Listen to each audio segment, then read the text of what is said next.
నమస్తే. ముందుగా చారగొండ సర్పంచ్ గా గెలుపొందినటువంటి విజేందర్ గౌడ్ గారికి కంగ్రాచులేషన్స్. అలాగే నాకు ఓట్లు వేసిన ప్రజలకి కృతజ్ఞత తెలుపుతున్నాను. తెలంగాణలో సర్పంచ్ అభ్యర్థిగా గెలుపొందిన ప్రతి ఒక్కరిని ఒక క్వశ్చన్ అడగాలనుకుంటున్నాను. అనా, మీరు 5,000 ఓట్లుంటే కోటి పైన ఖర్చు పెట్టారు, ఎట్లా రికవర్ అవుతాయి?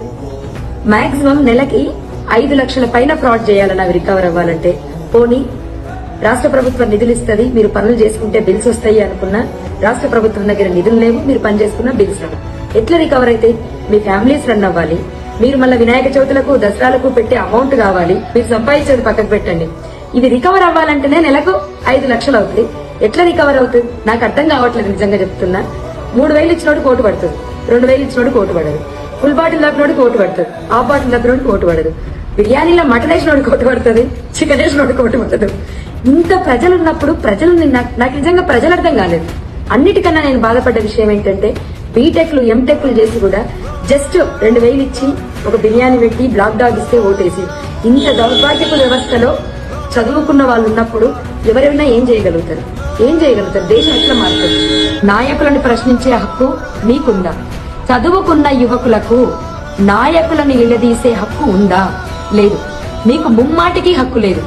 నిలదీస్తే నిజంగా చెప్తున్నా, అది మీ తప్పు కూడా. నేను చెప్తున్నా, ఏ హక్కుతోటి అడుగుతారయ్యా మీరు గెలిచిన నాయకులని?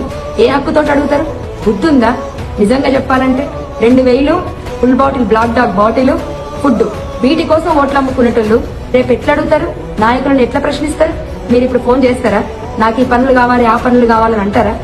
మీరు చేస్తే వాళ్ళు ఎత్తుతారా? వాళ్ళ తప్పేముంది? నిజంగా చెప్పాలంటే వాళ్ళు బిజినెస్ చేశారు, మీకు ఓటు వాల్యూ ఇంతని చెప్పారు, మీరు అమ్ముకున్నారు. ఇంకెందుకు? ఒకసారి అమ్ముడు పోయిన తర్వాత ఇంకెట్లా అడుగుతారు మీరు? నిజంగా చెప్తున్నాను, నాయకుల తప్పు కాదు, ఓటర్ల తప్పు.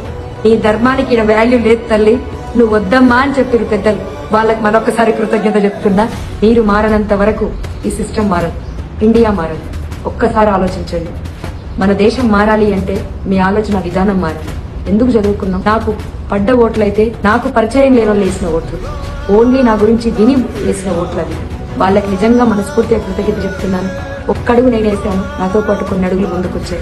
ఎంతైతే అంత అయింది, అంతే మొండిగా పోరాడతాను. మార్పుకైతే ప్రయత్నిస్తాను గట్టి.